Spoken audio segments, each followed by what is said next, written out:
Boa noite, meus irmãos. Nós vamos estar dando início ao nosso culto de doutrina, retornando, na realidade, culto não, nós vamos fazer os estudos de doutrina, na realidade.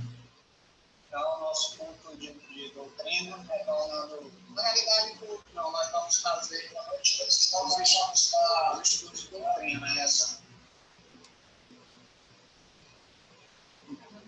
E aí nós vamos estar, na realidade, trabalhando esse primeiro momento, os estudos, né? Nós estaremos nos empenhando de estar trazendo aos irmãos o culto de doutrina, e aí a gente vai estar expondo, nesse período, o livro de Atos.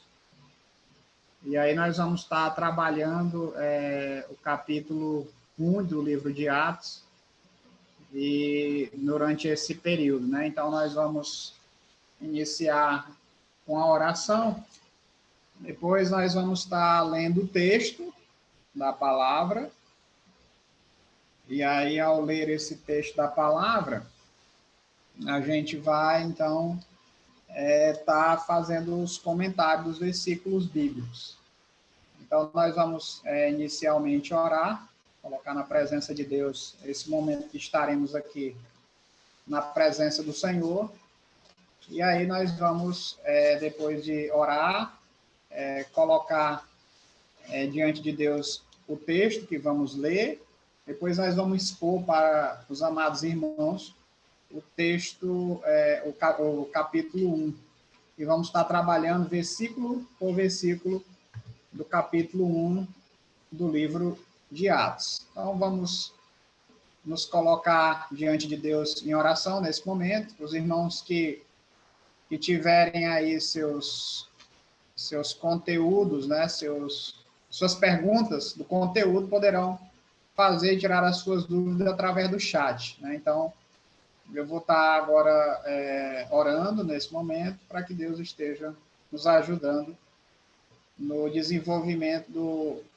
dos versículos que estaremos comentando. Vamos orar. Pai, nós te agradecemos, Deus, por termos a oportunidade de estar nesse momento em comunhão com o Senhor, podendo, ó Deus, desfrutar da tua presença, desfrutar dos teus ensinamentos, e agora nos colocamos diante do Senhor, crendo que o Senhor está ouvindo as nossas orações, estará abrindo a mente, o coração dos irmãos que estarão participando, estarão assistindo e estarão se edificando com esse momento, esse período que passaremos nesse estudo de doutrina. Que o Senhor, a Deus, também abra a minha mente e meu coração, me dê sabedoria para poder conduzir esse estudo, e que aqueles que estão a nos ouvir possam realmente serem instrumentos da tua vontade, serem alvos da tua graça, e assim crescendo na graça, no conhecimento do Senhor, conforme diz a tua palavra. Por isso, Deus, nessa hora, eu te agradeço por esse momento, pela tua palavra, pelo teu Espírito que habita em nós. E te rogo que o Senhor nos ajude, nos guarde com a tua palavra. Obrigado por esse retorno desse momento que estaremos dedicando ao culto de doutrina, que os irmãos estejam atentos ao vivo, e aqueles que não puderem, ó Deus, estarem ao vivo, que estará disponível aí no YouTube, eles poderão ter acesso a esses estudos. Obrigado, Pai, por tudo, e assim nós oramos nesse momento, em nome do teu Filho Jesus. Amém.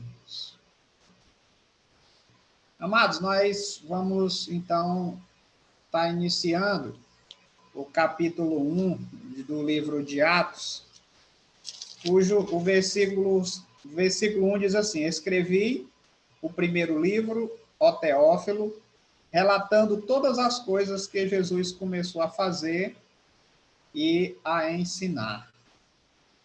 Então, ele começa aí falando sobre o livro, né? Eu escrevi o primeiro livro, e esse livro aí que ele está citando, e esse autor que está relatando aí é Lucas. há uma tese, né, aos estudiosos, a maioria dos estudiosos defendem a ideia de que Lucas é o autor do livro de Atos.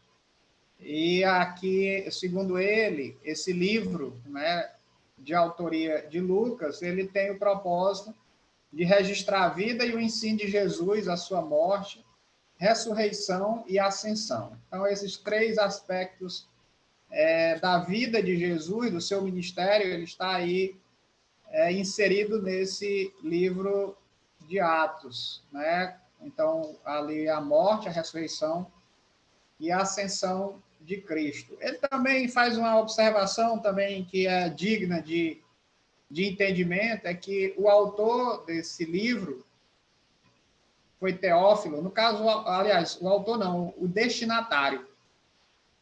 Hoje ele é transformado em um livro, mas antes ele fora como uma carta, uma descrição de fatos, mas com um destinatário, que foi Teófilo. Então, Teófilo foi o destinatário desse livro, que tinha, no primeiro momento, uma característica de carta, por isso do destinatário, que fora Teófilo, que é o destinatário original do livro.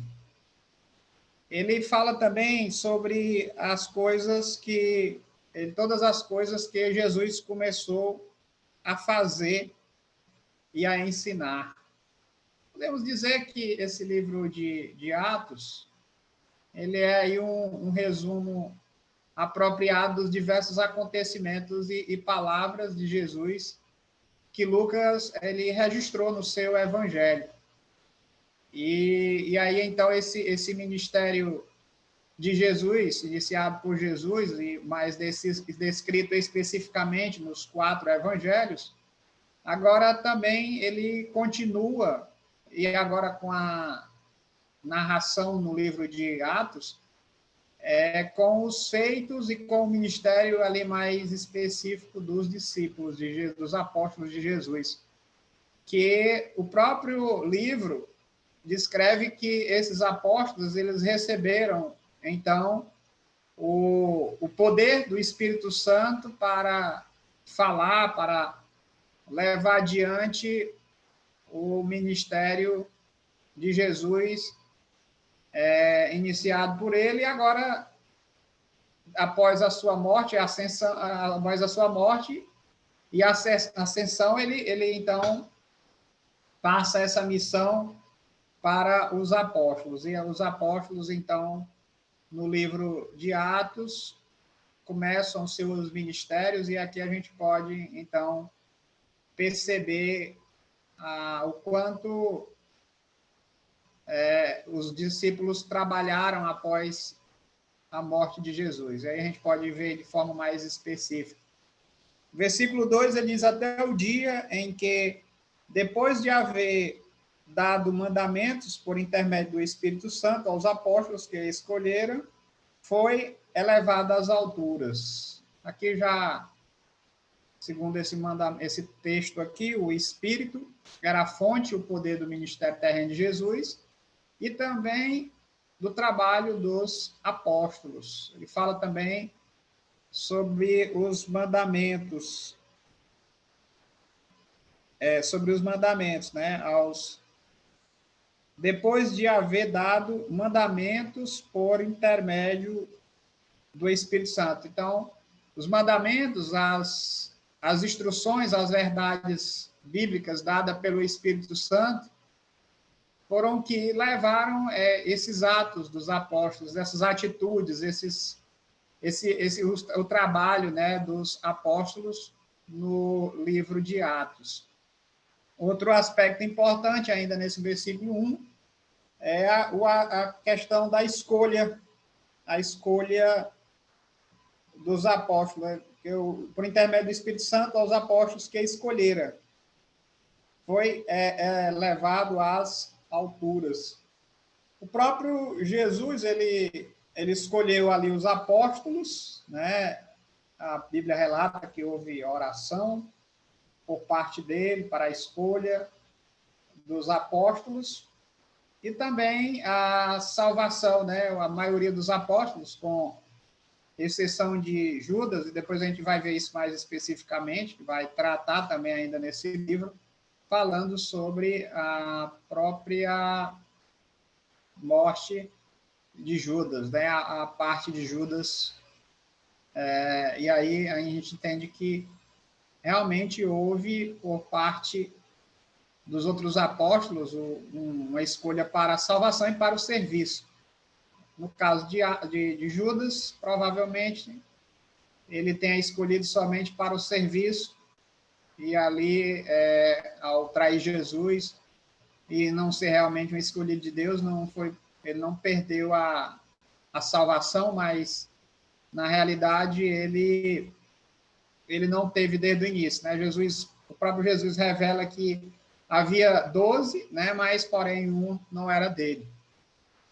Outra coisa também a ser observada, ainda no versículo 2, é a própria ascensão de Jesus aí, né? Quando ele diz que Jesus foi elevado às alturas, a ascensão de Cristo para o Pai. Lucas usa esse termo outras vezes para descrever o fim do ministério, para descrever o fim do ministério terreno de Jesus. E aí a gente pode observar que essa ascensão, então, ela indica o término do ministério terreno de Jesus. Nós vamos para o versículo 3.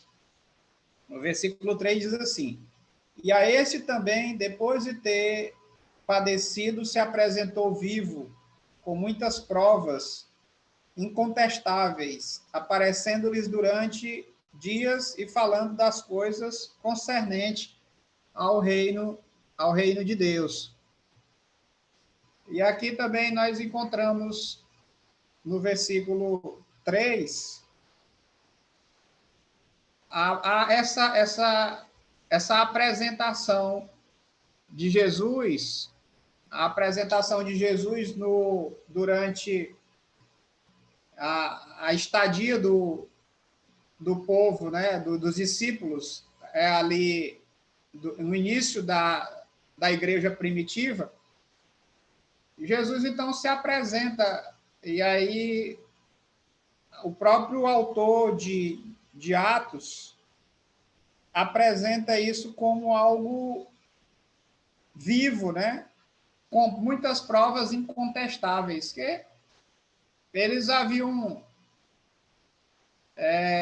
dito, né? Haviam falado, haviam colocado toda essa questão de Jesus e a ressurreição dele como algo que não havia acontecido, né? Para deturpar a palavra de Deus. Só que o próprio Lucas, ele apresenta aqui que houve aparições incontestáveis de Jesus, né? Com o propósito de estimular a confiança dos apóstolos e de até cumprir aquilo que Jesus havia dito, que quando ele haveria de morrer, mas ao terceiro dia ele ia ressurgir. E aí, após essa ressurreição, ele ficou um bom período ainda com os apóstolos, e houve ali algumas aparições, né, incontestáveis. Um dos episódios foi quando Jesus entrou na sala que estava trancada e mostrou ali as feridas que resultaram na crucificação dele. Ele também comeu e bebeu com os apóstolos. Então, houve então toda uma apresentação, né, como Lucas apresenta nesse texto, foram apresentações incontestáveis, para que não houvesse nenhuma dúvida com relação à aparição e à ressurreição de Jesus. No versículo 4, ele diz assim: e, comendo com eles, determinou-lhes que não se ausentassem de Jerusalém, mas que esperassem a promessa do Pai, a qual disse ele: de mim ouviste. Outro aspecto assim que enfatizado por Lucas no versículo 4, é que Jesus havia comido com os apóstolos. E aí, esse fato de Jesus ter comido com os apóstolos, ele fornece uma prova adicional nesse período, né, de ressurreição corporal de Jesus. Alguns defendem que esse corpo, né, que Jesus assume após a sua ressurreição foi o corpo incorruptível. E esse corpo é o corpo que nós haveremos de receber quando nós nos encontrarmos nos ares com Jesus e nos preparando para a glória eterna com ele. Outra coisa também observada aí no versículo 4, gostaria de destacar, é a palavra esperar sem a promessa do Pai. Jesus, reiteradamente, já no final ali do seu ministério, ele já começa a anunciar a vinda. Eu vou e o Espírito vai vir. E ali naquele episódio, nos primeiros capítulos do livro de Atos, nós vamos encontrar essa promessa que Jesus fizera aos discípulos, e essa promessa se cumprindo aí com a descida do Espírito Santo. E aí Lucas vai também enfatizar essa descida do Espírito Santo. Mais à frente a gente vai estudar com mais propriedade esses versículos, e aí nós vamos, com certeza, entender melhor esses aspectos aí do livro, dessa descida do Espírito Santo no livro de Atos. No versículo 5 ele diz: porque João, na verdade, batizou com água, mas vós sereis batizados com o Espírito Santo não muito depois destes dias. E aqui o autor de Atos, no caso Lucas, começa a apresentar a evidência, né? Ele apresenta o batismo que Jesus havia batizado com água, aliás, que João Batista havia batizado com água, e agora há um batismo do Espírito Santo também anunciado aqui nesse versículo 5, destacado aqui pelo autor Lucas. E aqui ele fala que João, na verdade, batizou com água, e que ele também havia batizado multidões com água, que ele também, onde o batismo com água é caracterizado também como o batismo de arrependimento de João, que apontava para esse batismo messiânico, que é o batismo o batismo com o Espírito Santo e com fogo. Essa palavra fogo, muitas vezes mal compreendida, né, pelos pentecostais, mas quando a gente entende aí a palavra, né, palavra de Deus, nós podemos ver que esse batismo com o Espírito Santo e com fogo, ele é caracterizado aí no livro de Atos. Depois também nós vamos estudar com mais detalhes. Ele é caracterizado como um sinal da descida do Espírito Santo. Mas nós não vamos nos aprofundar nisso. Houve uma menção aqui só de Lucas, só para fazer uma diferenciação entre o batismo de Jesus e o batismo do Espírito Santo com fogo, que haveria de acontecer mais à frente. E quando nós estivermos estudando esse aspecto do texto, nós vamos destacar com mais precisão esses detalhes sobre a questão do batismo com fogo, do batismo com o Espírito Santo, do falar em línguas, mas nós vamos fazer isso mais à frente um pouco. Outra palavra também que nós devemos destacar aí nesse versículo 5 não muito depois desses dias. É o que eu já venho falando, né? Aqui Lucas vai dando corpo, né, para o dia de Pentecostes, quando ele fala não muito tempo depois desses dias. Aqui ele já começa a apontar, né, para o dia do Pentecostes, a qual o Espírito havia de vir, e ali, então, poder, com mais precisão, trabalhar essa questão do falar, né, do trabalhar do próprio Espírito Santo. O dia do Pentecostes ali, ele caracteriza, né, na realidade, o ministério público do Espírito Santo. E também nós vamos ver isso mais à frente, quando a gente for falar sobre o dia de Pentecostes. Nós vamos ler o versículo 6. Então, os que estavam reunidos lhe perguntaram: Senhor, será este tempo em que restaures o reino de Israel? Então, os que estavam reunidos lhe perguntaram: Senhor, será este tempo em que restaures o reino de Israel? E aqui os apóstolos, eles ainda acreditavam que a forma terrena do reino do Messias seria restabelecida em breve. A gente encontra alguns relatos, né, dos apóstolos com algumas coisas que ainda haveriam de acontecer, coisas futuras, eles ali ainda trabalhando a ideia de que já estavam bem próximos os dias. E ali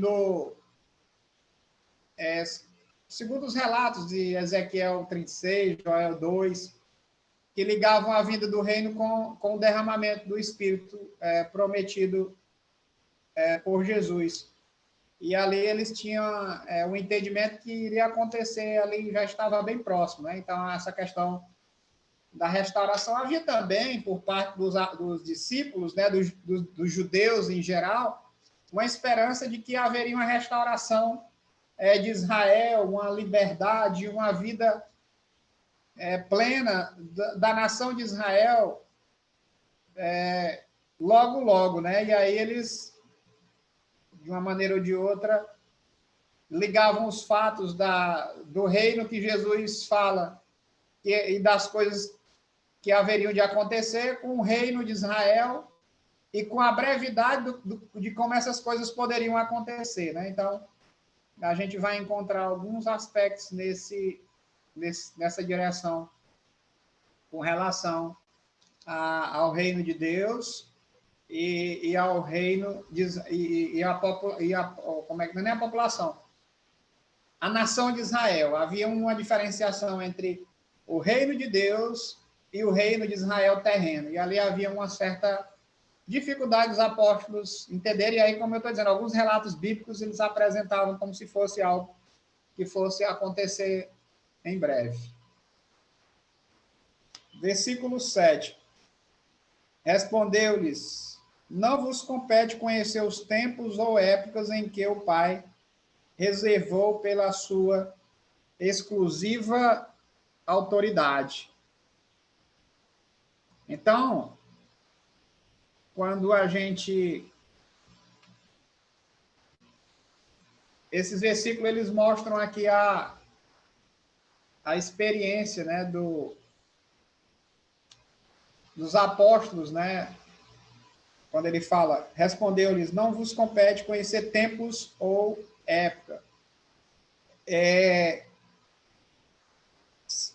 Aliás, no versículo 7, respondeu-lhes, não vos compete conhecer tempos ou épocas que o Pai reservou pela sua exclusiva autoridade. Havia, de uma maneira ou de outra, alguma preocupação, né?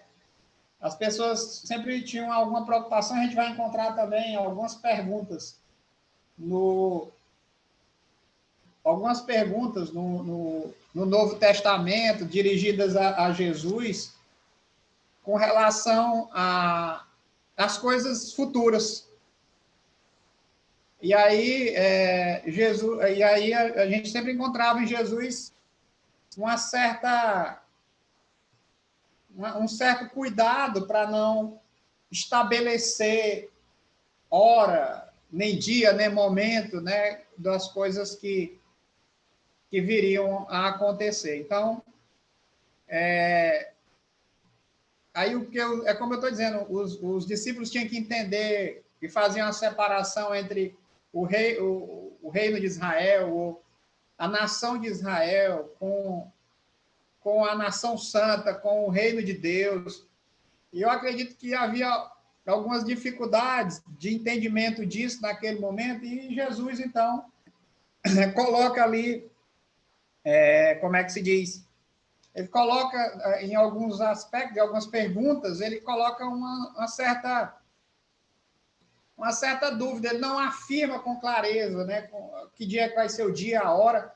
Ele até fala que aquilo está reservado ao Pai, e aí ele usa muito esse artifício, né, de não predizer, né, o que iria acontecer. Apesar de que ele foi o cumprimento de muitas coisas que aconteceu no Antigo Testamento, mas havia, então, por parte de Jesus, algum cuidado nesse aspecto. Então, tempos ou poucos.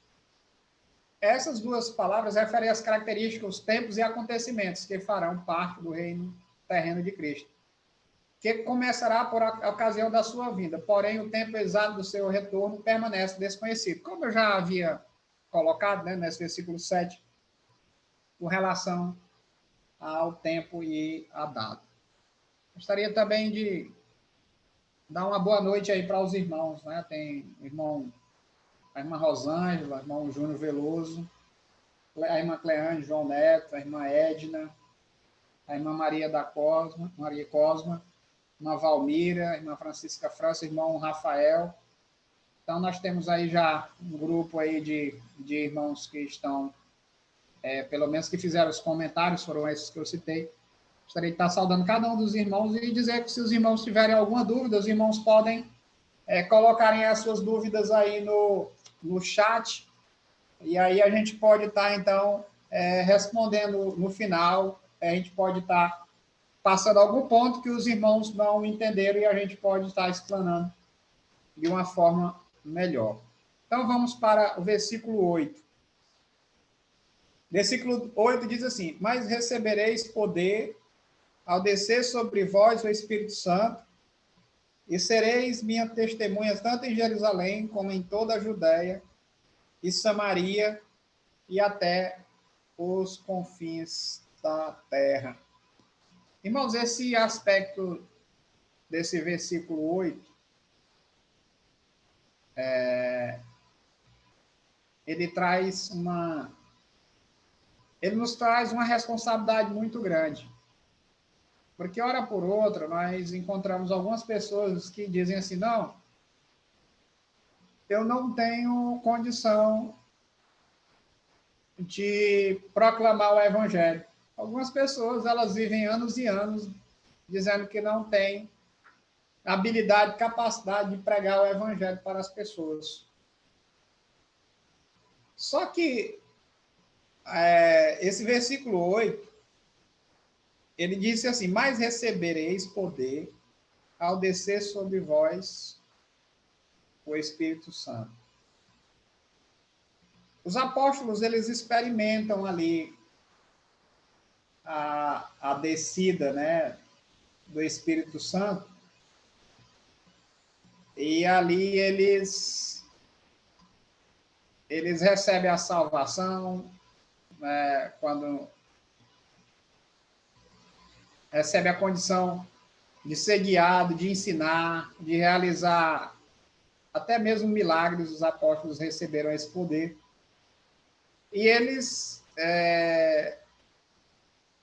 quando em breve, né, eles já haveriam de receber a presença habitadora do Espírito Santo, que naquele momento ali que estava sendo lido, ainda não havia acontecido o Pentecostes, mas quando esses apóstolos eles recebem esse poder do Espírito Santo, eles são capacitados, né, para realizar a obra de Deus, para fazer o trabalho de Deus.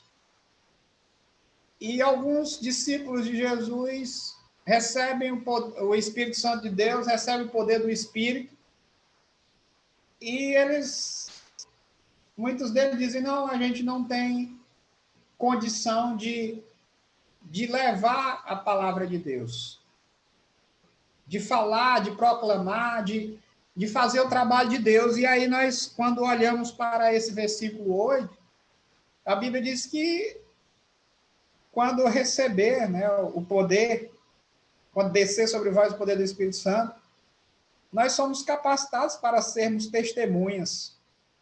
E o interessante é que essa condição de testemunha, ela não está limitada a ser testemunha só em um determinado lugar. Ele fala aqui, né, o autor fala que tanto em Jerusalém como na Judéia, Samaria e até os confins da terra. Não, eu só posso ser testemunho aqui na minha vizinhança aqui.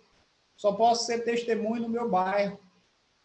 Não, você pode ser testemunho no bairro, na cidade, no estado, no nosso país e até em outros países. É algo bem interessante que Deus nos capacita, nos dá a condição de sermos testemunhas. Nós não precisamos ser treinados, nós não precisamos passarmos por uma faculdade para sermos testemunhos, porque esses homens, nenhum deles, eles passaram. E eles foram testemunhos. E há muitos cristãos que entendem que, quando recebem esse poder do Espírito Santo, eles são capacitados para falar, para contar essas verdades sobre Jesus Cristo. E aí as testemunhas, né, no grego, elas são pessoas que elas são capazes de dar até a sua própria vida pela sua fé.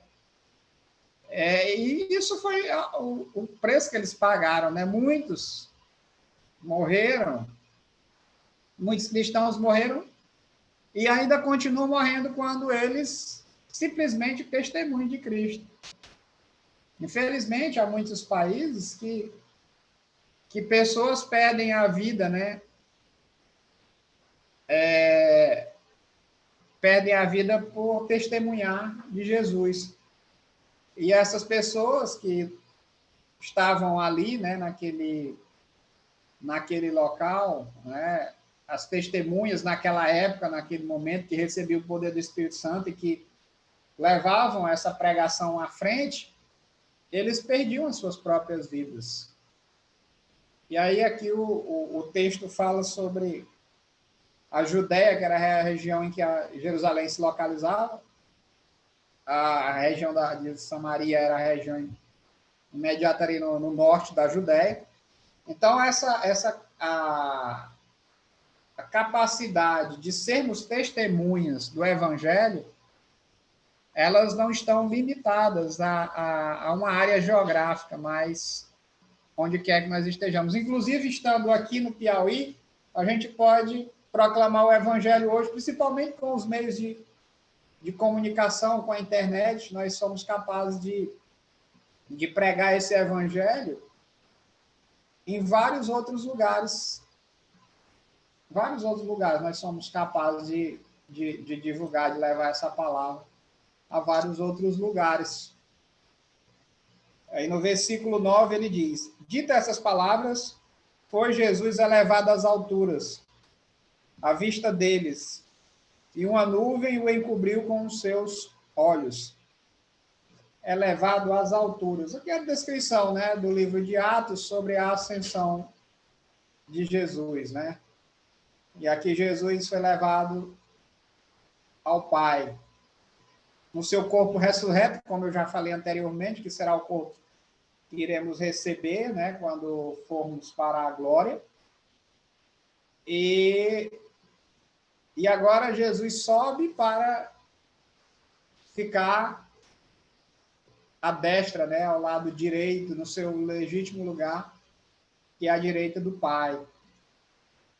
e essa descrição elevada às alturas, ela traz isso bem claro, né?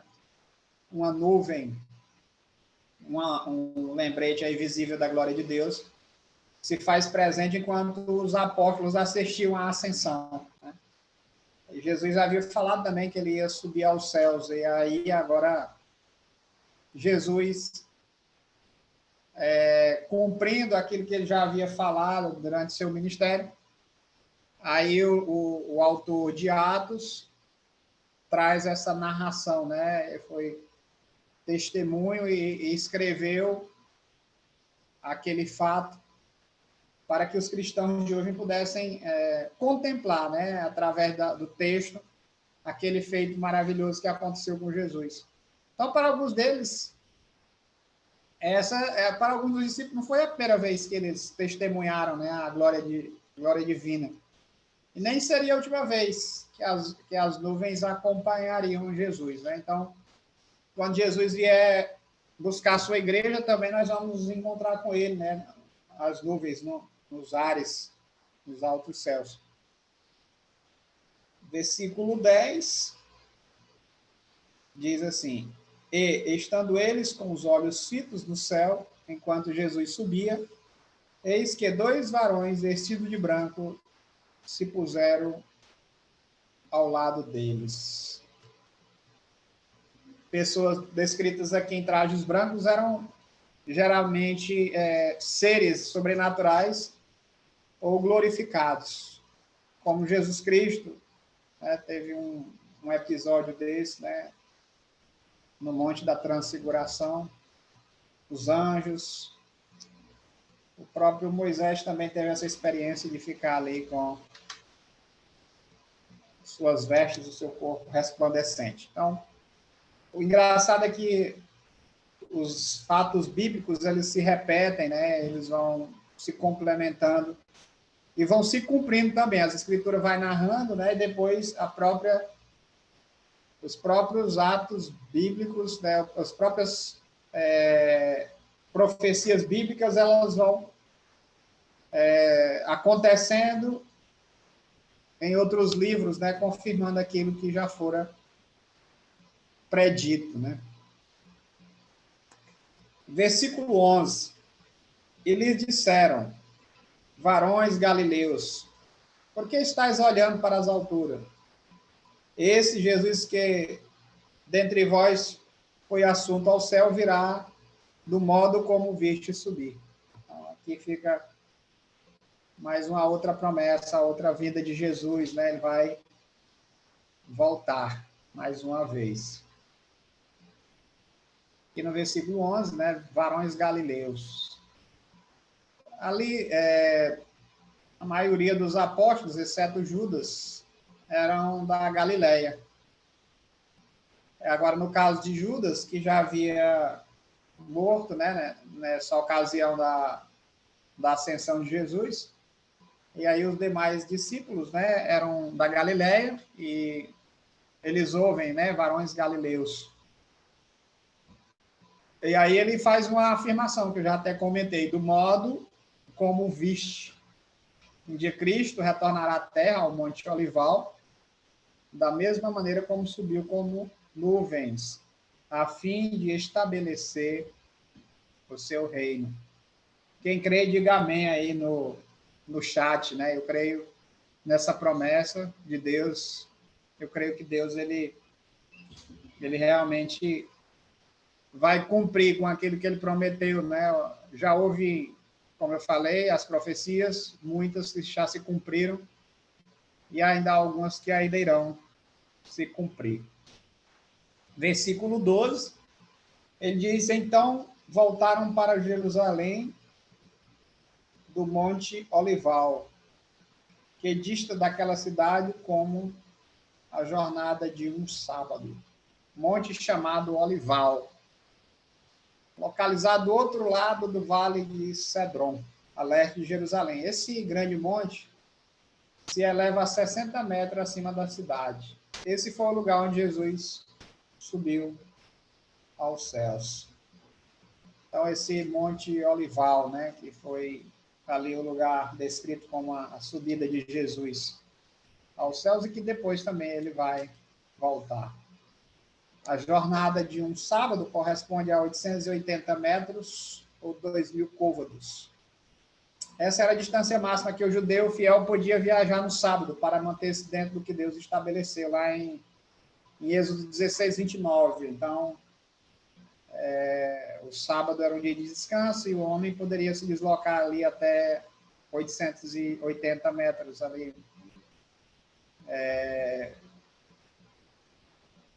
Menos de 1 quilômetro. E essa medida ela foi derivada da tradição baseada nos acampamentos, que ficavam 2.000 côvados do centro do tabernáculo, a distância máxima que tinha que percorrer para chegar ao tabernáculo no sábado. Então, como eu disse, no sábado alguém poderia se deslocar, né, dentro do acampamento do povo de Israel até o tabernáculo naquela distância, né, para que havia essa estipulação na lei judaica, né, para que o homem não se deslocasse para o trabalho, né, no sábado. Se não estabelecesse para o povo de Israel ali, eles não iriam obedecer, iriam se locomover em distâncias ainda maiores.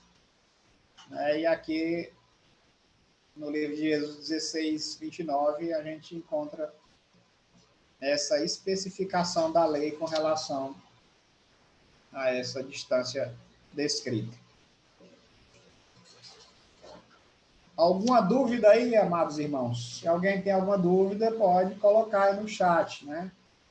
Ou alguma contribuição que algum irmão queira dar, né? Os irmãos podem acrescentarem aí no chat, né? Então, participem para que eu não fique, né, só eu falando, mas eu gostaria que os irmãos pudessem participar também desse momento. Versículo 13. Quando ali entraram, subiram para o cenáculo, onde se reunia Pedro, João, Tiago, André, Felipe, Tomé, Bartolomeu, Mateus, Tiago, filho de Alfeu, Simão, o Zelote e Judas, filho de Tiago. O cenáculo, versículo 13, onde a última ceia pode ter sido celebrada e onde Jesus apareceu aos apóstolos após a sua ressurreição, né? É bem interessante.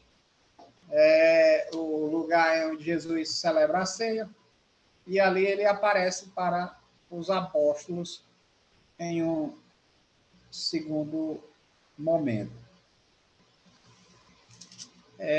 Bartolomeu, também chamado de Natanael, Tiago, filho de Alfeu, mesmo Tiago, o mais jovem, também chamado menor, para distinguir de Tiago, o irmão de João, Judas, filho de Tiago. A tradução a ser preferida é irmão de. Também era conhecido como Tadeu. Então, aqui alguns detalhes sobre os discípulos, né, descrito nesse texto aqui. Aqui também ainda registra ali, mesmo após a morte de Jesus, e agora no ato da ressurreição, se apresenta ali os apóstolos, os 11 no caso aqui, né, especificamente. Os 11 apóstolos se apresentam ali no ato da ressurreição de Jesus. Eles estiveram na ceia, naquele cenáculo, agora eles, então, estão ali novamente. Talvez, eu não lembro, mas eu acredito que vai ser a última vez que eles que é a narração deles todos juntos. Não lembro de depois ter havido outro encontro dos 12 apóstolos, dos 11 apóstolos, no caso aqui específico, mas aqui eles estão reunidos, né? E no versículo 14, todos esses perseveraram unânimes em oração com as mulheres, com Maria, mãe de Jesus, e com os irmãos dele. E aqui aumenta a quantidade de pessoas, né? Todos estes perseveraram unânimes em oração, os apóstolos e as mulheres, Maria, mãe de Jesus, com os irmãos de Jesus. Então, aqui começa a aumentar, né, a igreja de Cristo, né? Já os apóstolos e algumas mulheres e a família de Jesus começam a se reunir e perseverarem, né, unânimes em oração.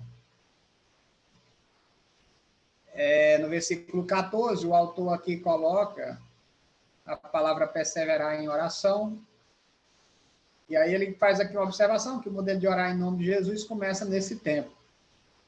As mulheres também passam a participar, que antes era um ministério restrito aos homens, Jesus e mais 12 discípulos, e agora, pelo menos no cenário mais próximo, né? Com certeza nós encontramos na narração dos evangelhos a presença de mulheres que trabalharam no ministério de Jesus, não como apóstolos, como discípulos, como apóstolos mais próximos, mas também que serviram a Deus de várias formas. A gente encontra algumas mulheres participando do ministério de Jesus. E agora aqui, as mulheres que estavam, sem dúvida, incluídas Maria Madalena, Maria, esposa de Cleopas, as irmãs Maria e Marta, Salomé. Então, algumas das esposas dos apóstolos também podem ter estado presentes. Então, a gente começa a ver que agora o número, né, de seguidores, de pessoas que estão mais próximas, e aqui começa a ganhar forma, né, da igreja cristã, da igreja de Cristo, agora com homens, mulheres, com pessoas de várias classes sociais, estavam ali juntas, começando a servir a Deus, começando a ganhar forma de igreja. Versículo 15. Naqueles dias, levantou-se Pedro no meio dos irmãos. Ora, compunha-se a assembleia de umas 120 pessoas e disse. Então, aqui a gente já encontra aqui 120 pessoas, né? E já começa a aparecer aqui o nome Assembleia, né? De umas 120 pessoas. E aqui, quando ele fala naqueles dias, o tempo não é especificado durante os 10 dias de oração e comunhão entre a Ascensão e Pentecostes.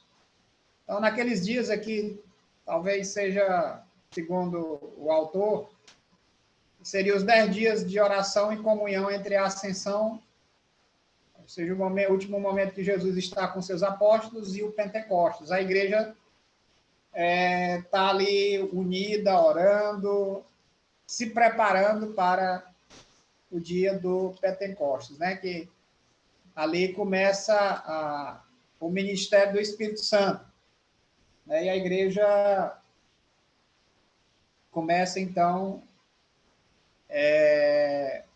se reunir, né? Já como descreve aí, havia ali mais ou menos 120 pessoas. Versículo 16.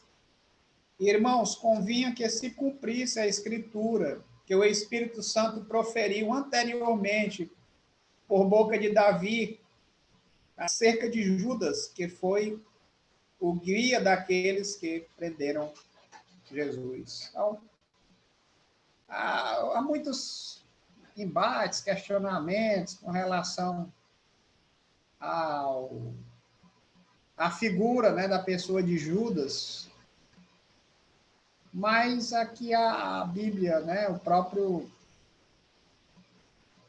livro de Atos aqui e os evangelhos também dá a menção de que a ação, o ato, o que Judas fez, certamente foram para que se cumprisse aquilo que estava escrito nas passagens, né, do Antigo Testamento, nos Salmos, né, nos Salmos, e E as profecias em Isaías, então as profecias se cumpriram na pessoa de Judas, a figura de Judas iria aparecer de qualquer maneira, né? E aqui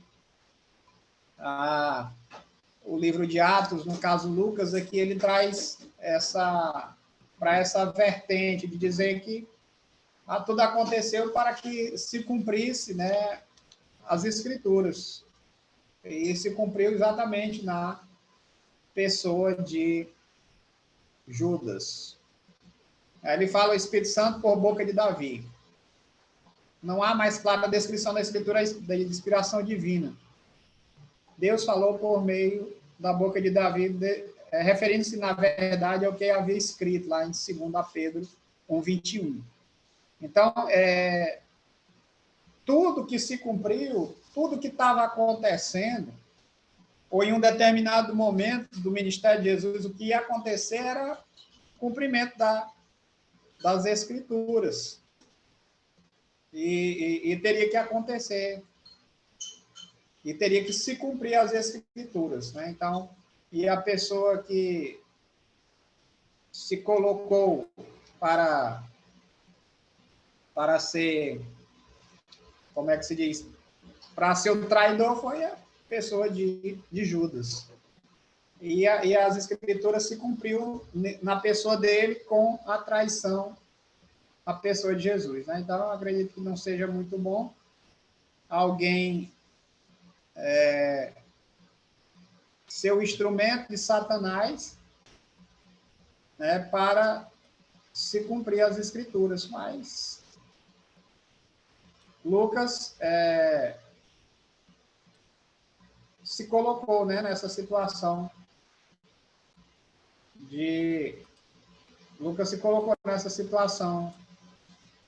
para que ele, infelizmente, fosse aquele que iria trair a pessoa de Jesus. Versículo 17. Porque ele era contado entre nós, teve parte nesse ministério, né? Então, Judas Iscariotes, ele foi ali um dos 12, né? Mas, infelizmente, ele nunca foi salvo. E aí foi a razão porque ele foi chamado de filho da perdição. Então, felizmente, ele foi chamado filho da perdição. Por quê? Porque ele não observou, ele não creu, ele não confessou verdadeiramente a pessoa de Jesus. E aí ele terminou traindo a Jesus. Versículo 18. Ora, este homem adquiriu um campo com o preço da iniquidade, e precipitando-se, rompeu-se pelo meio, e todas as suas entranhas derramaram.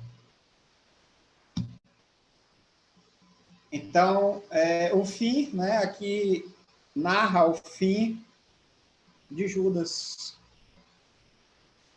Diz que ele adquiriu um campo, né, o campo que foi comprado com o dinheiro que os líderes judeus pagaram pela traição de Jesus,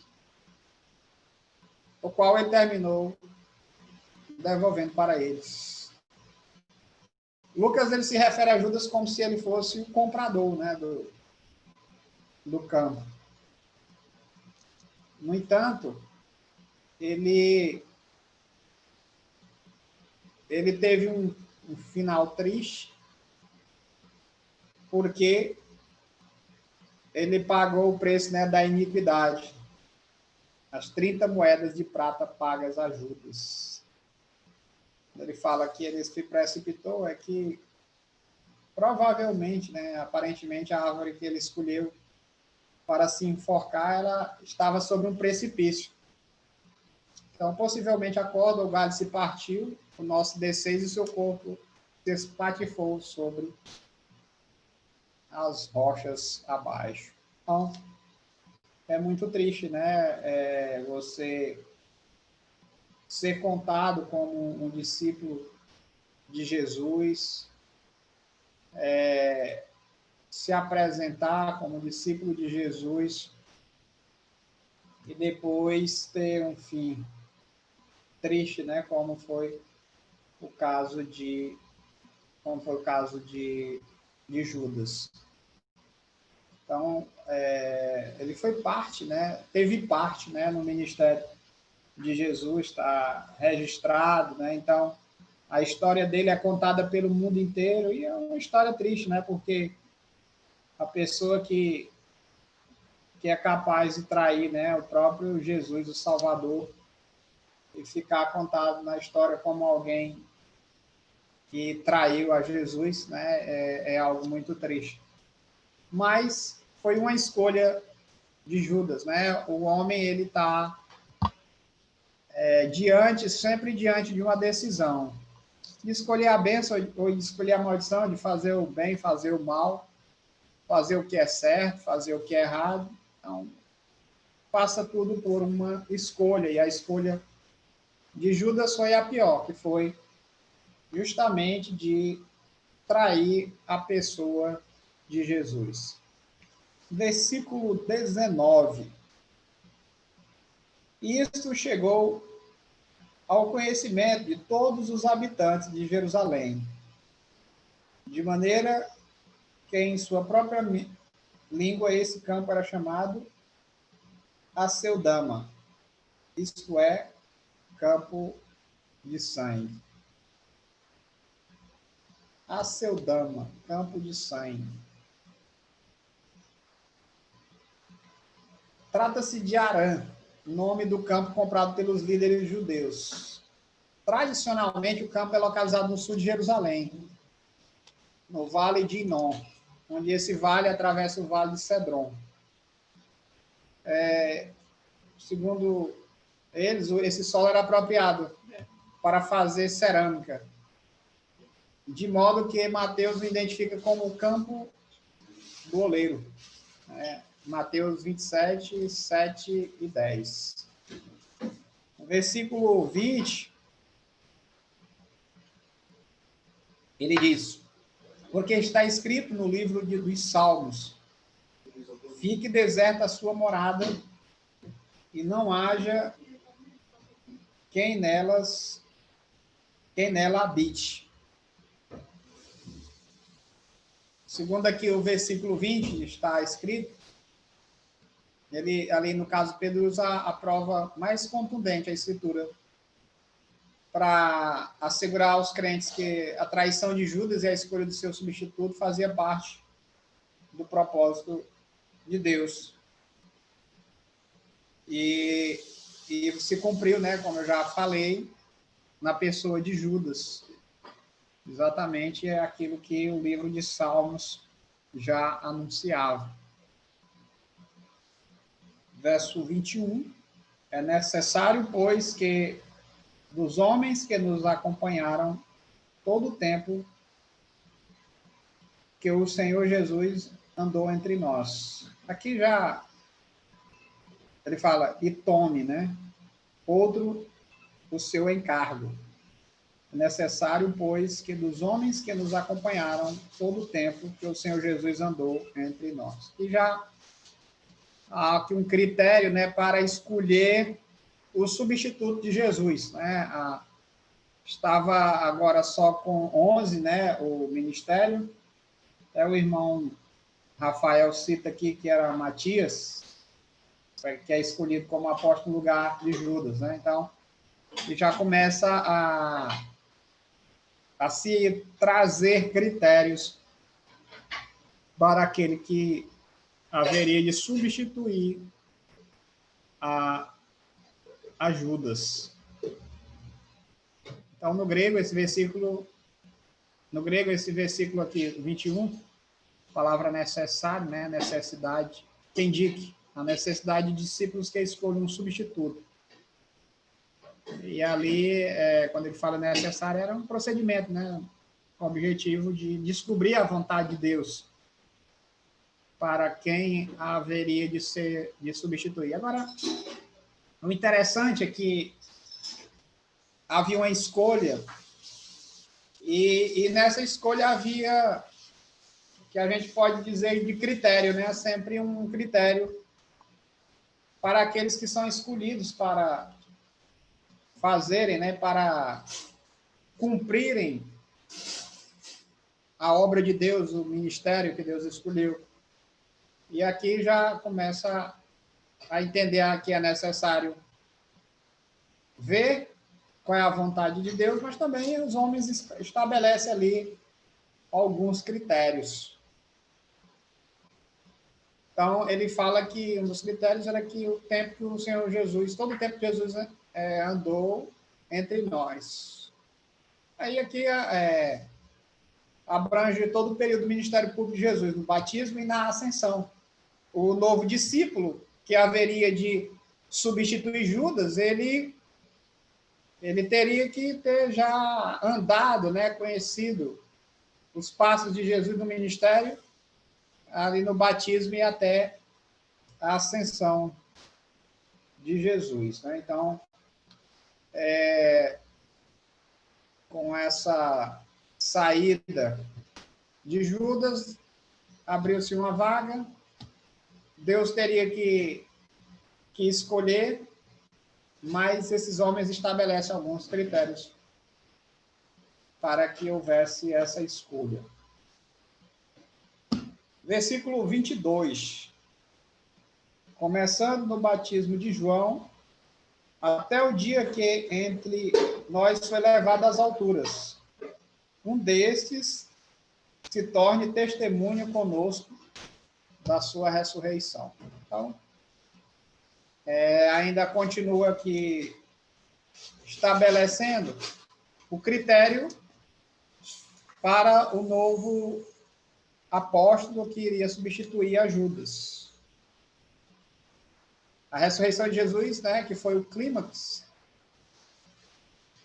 do ministério, já dito pelo próprio Jesus, e ali o clímax e a base do ministério, né, quando a Bíblia fala que se Jesus morreu e não ressuscitou, a nossa fé é vã. Então, o aspecto da ressurreição de Jesus é um ponto muito importante do ministério de Jesus, né? Porque alguns que são reverenciados aí, como Buda, Maomé, nessas religiões que existem por aí, eles morreram, mas nenhum deles ressuscitou. No caso de Jesus, ele morreu e ressuscitou. E aí, isso nos garante, nos autentica o ministério de Jesus como algo diferente dos demais eventos.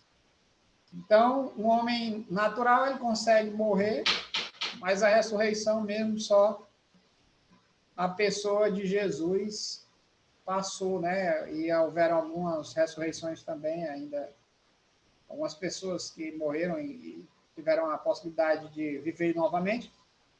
No entanto, Jesus e a sua ressurreição o diferencia dos demais. E aí, até nos critérios da escolha para o substituto de Judas, é que ele também ele testemunhou também, ele esteve entre aqueles que testemunharam os encontros, os eventos que aconteceram após a ressurreição de Jesus. Verso 23, ele diz: então propuseram dois. E no versículo 23, aparece aqui dois nomes.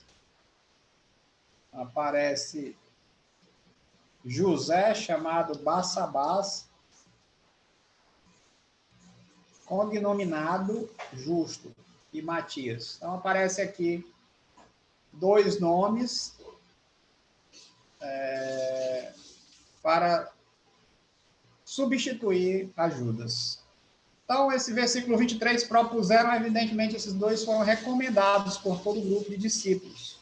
Né? Então, alguém propôs, algumas pessoas propuseram ali, né? Houve uma proposta pelos aqueles dois nomes. De acordo com o versículo 15, né, como a gente já leu, havia cerca de 120 pessoas presentes. Ali já tinha o quórum, né, para a escolha, né, naquela assembleia ali, né, para a escolha do novo substituto, né. E aqui o autor traz aqui uma observação no nome de José, que significa filho do sábado, Barsabás, né? Um nome que foi usado para se referir a outras pessoas. Esse José aqui, um certo Judas, profeta da igreja de Jerusalém, que foi enviado por Silas a Antioquia. Justo o nome grego do José, Barsabás, ele é mencionado em outro lugar no Novo Testamento. Matias não é mencionado em outra passagem das Escrituras, né? Então, ele está só trazendo aqui uma ênfase que José já tinha o nome citado em outra ocasião. E no caso de Matias, só aí nesse texto que ele aparece. Até para a gente entender que no ministério de Jesus havia 12, mas havia muitas outras pessoas que acompanhavam Jesus, né? Segundo esse texto aí. A gente encontra aí no caso, né, esses dois discípulos de Jesus, né, que seguiram a Jesus e que estavam sendo colocados aí como critérios, e eles estavam preenchendo aqueles critérios, né? Versículo 24. E orando disseram: Tu, Senhor, que conhece o coração de todos, revela-nos qual desses dois tens escolhido. Então, quando a gente fala, né, da escolha, né, o próprio texto aqui, né, fala na oração, né, que foi feita para a escolha, coloca a evidência aqui da escolha de Deus, né? Então, a gente, como igreja, né, aqui já se forma, nesse momento aqui, começando a dar os primeiros passos, a Igreja de Cristo, que há como é que eu posso dizer? Que há dentro da escolha, né, de alguém para o trabalho de Deus, a direção de Deus para que essa pessoa seja escolhida, né? E aqui está essa evidência e que muitas vezes nós praticamos na igreja, né? Por todas as vezes que vamos tomar uma decisão, nós então recorremos a Deus para que Ele nos ajude em tomadas de decisões dentro da igreja, dentro dos planos que Deus tem estabelecido. Não era diferente com aquela igreja primitiva, né? Com aquela igreja que estava se formando. Então, o sucessor de Judas foi soberanamente escolhido, né? Determinado por Deus. Versículo 25, para preencher a vaga nesse ministério e apostolado, do qual Judas se transviou indo para o seu próprio lugar. Está justificando aqui o porquê daquela escolha, né? Porquê da substituição. E ele aqui cita o motivo, né? Seu próprio lugar. Judas escolheu o seu próprio destino no inferno ao rejeitar Cristo. Não é injusto dizer que Judas e todos os outros que vão ao inferno pertencem ao mesmo. Barsabás, significa filho do sábado, um nome que foi usado para se referir a outras duas pessoas. Aqui já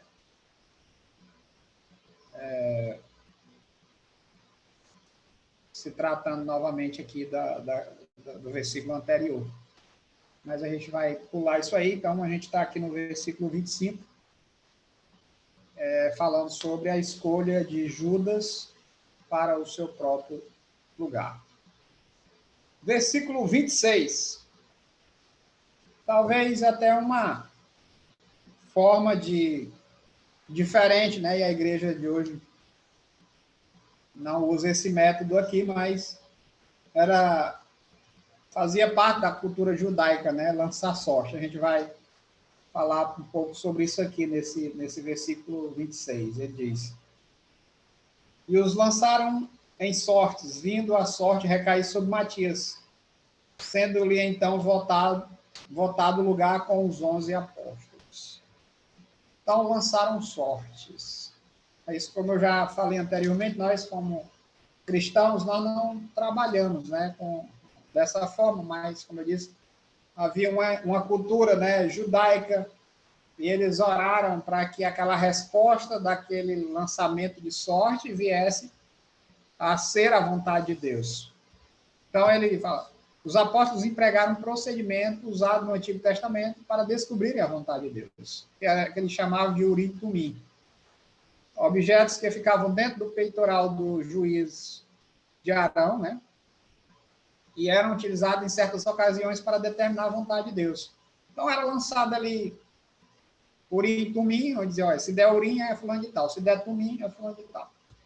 Então, eles lançavam sorte, né, para que o que fosse acontecesse fosse entendido, interpretado como a vontade de Deus. E está dizendo aqui que em número 27 e 21, se os irmãos depois quiserem dar uma verificada, vai encontrar o relato, né, desse Urim e Tumim. A prática do lançamento de sorte por parte dos judeus. O formato desses dois objetivos não é conhecido, mas geralmente eram fabricados na forma de pedrinhas ou pedaços pequenos de madeira, de acordo com uma tradição bastante disseminada no antigo Oriente Próximo. Também foram lançados sorte entre Saul e Jonatas. As decisões obtidas por meio desse procedimento eram do próprio Senhor, contudo, observe que os apóstolos já haviam reduzido as opções de acordo com o princípio, né? Então, havia já estabelecido ali alguns critérios para que pudessem ter a quantidade X de candidatos. Eles fizeram isso no primeiro momento, depois, dentro dessas duas escolhas, né, certamente os dois candidatos estavam dentro daqueles dois critérios, e aí eles lançaram sorte para definir realmente quem era que Deus ia escolher. Então, alguns sugeriram que nesse versículo a palavra grega para sorte equivalia a outro termo grego que significa uma pedra redonda, pequena, que era usada para voltar. Daí a frase, sendo-lhe votado o lugar. Então, é tipo uma votação, né? Bota o nome, se acontecer isso, é esse. Então, ali uma escolha através da sorte, né? Lançando sorte. Meus amados, nós passamos aqui nos 26 versículos, né, do livro de Atos. Nós vamos estar na terça-feira, né, estabelecendo o culto de doutrina. Eu quero até dizer que na próxima semana eu vou estar realizando quarta-feira, aliás, segunda-feira, eu vou realizar segunda-feira, porque terça-feira a gente vai estar completando o ano na próxima semana, e aí a gente vai estar cortando um pedacinho de bolo aqui mesmo dentro de casa com a família. Então, nós não vamos ter na próxima terça-feira, mas nós vamos estar na segunda-feira, então, trazendo o culto de doutrina na próxima semana para a segunda-feira. Estaremos antecipando, tá certo? Gostaria de agradecer, né, os irmãos e as irmãs que entraram, né, que acompanharam aí ao vivo, colocaram suas sugestões aqui no chat, né? Nós estamos começando com esse projeto agora, nós estaremos fazendo essa divulgação desse trabalho, e eu creio que nos próximos estudos nós teremos ainda um grupo bem maior na próxima reunião. Então, eu gostaria de orar nesse momento, finalizando. Eu não veio nenhuma pergunta, somente como é que eu posso dizer, acréscimos aqui de informações e posicionamentos por parte dos irmãos né? O irmão Rafael fez aqui uma observação com relação a Matias, que foi escolhido. A irmã Cleane fez, né, falando sobre as consequências tristes, né, do exemplo de Judas. E aí, o irmão Júlio Veloso está também se posicionando. Obrigado, irmão Júlio Veloso, né, pela sua observação. A irmã Mauricéia também aparece aí, né, no chat. Então, se alguém aqui, eu ainda não citei o nome aqui, não apareceu no chat, os irmãos podem estarem colocando aí a sua presença aí no chat. Então, eu agradeço a todos os irmãos que se disponibilizaram, né? E a gente, como eu já falei, nós estamos aí num processo de irmão Pedro Paulo também, tá dando aí uma boa noite ao irmão Pedro Paulo, né? Eu gostaria de estar saudando ao irmão também, e a irmã Edna também. Deus abençoe a sua família e a irmã. Então, agradecendo a todos os irmãos, eu creio que nós estaremos sendo edificados e sempre aprendendo com a palavra. A palavra de Deus, ela sempre é edificante, né? Então, eu creio que nós teremos agora mais um dia da semana para nós estarmos estudando, né? Estarmos aprendendo mais da palavra de Deus. E esse será sempre uma vez por semana. Um dia nós estaremos dedicando a isso. Lembrando que amanhã à noite os irmãos que estão participando, né, do treinamento da Igreja Multiplicadora, nós estaremos amanhã às 20 horas, né, dando continuidade ao treinamento que já foi iniciado. Nós vamos orar nesse momento, agradecer a Deus por tudo que Deus fez e por tudo que Deus vai continuar fazendo. Vamos orar mais uma vez. Pai, nós te agradecemos por cada palavra lida, cada versículo, cada aprendizado que pudemos extrair desse capítulo 1 do livro de Atos, que nós, enquanto Igreja do Senhor, estejamos disponíveis para aprender, para nos edificar, para crescer na graça e no conhecimento do Senhor. Obrigado pela tua igreja que se dispõe, Pai, que busca, que tem fome, tem sede da tua palavra e que aproveita todas as oportunidades para se edificar, para crescer, para melhorar na sua vida espiritual. E eu te agradeço, Deus. Te agradeço também pelos aqueles irmãos que gostariam também de estar participando, mas por uma situação ou outra não têm tido oportunidade, não têm tido condições de tecnologia de estar participando. Mas eu quero rogar por aqueles irmãos, pelos irmãos que se disponibilizaram também. Se eu visite a casa e a família de cada um e faça, Deus, com que o teu rosto resplandeça sobre a vida dos teus filhos. Obrigado, Deus, porque a tua palavra também me edifica, me ajuda a crescer e ajuda a me edificar. E eu te agradeço, Deus, por esse momento. Te agradeço pela tua palavra. E que o teu Espírito Santo continue nos dando condições de falar do teu evangelho, da tua palavra. Obrigado por tudo que o Senhor tem feito em nossas vidas. Obrigado por esse momento que temos passado, porque certamente o Senhor tem nos ensinado muitas coisas. Eu quero, a Deus, te agradecer também pelo ar que respiramos, pelo alimento, pelo sustento, por tudo que o Senhor coloca em nossas mesas, por tudo que o Senhor nos mantém, mesmo em meio às dificuldades. Mas eu te agradeço por tudo, Pai. E te rogo que o Senhor continue olhando pela tua igreja, esteja tocando o coração da tua igreja, para que a tua igreja possa também crescer a cada dia com o Senhor. Agora nos dar uma noite de sono tranquilo e reparador, e amanhã Deus nos levanta e nos faz cumprir a tua vontade sobre nossas vidas. Obrigado por todo esse dia. E assim nós oramos, agradecidos, no nome do teu Filho Jesus. Amém. Uma boa noite, eu agradeço a todos os irmãos que participaram. Acho que a irmã Mariana entrou aqui com o nome da Letícia. Se for a irmã Mariana, eu gostaria também de saudar a irmã Mariana. Uma boa noite. que Deus nos permita uma noite de sono agradável. Amém.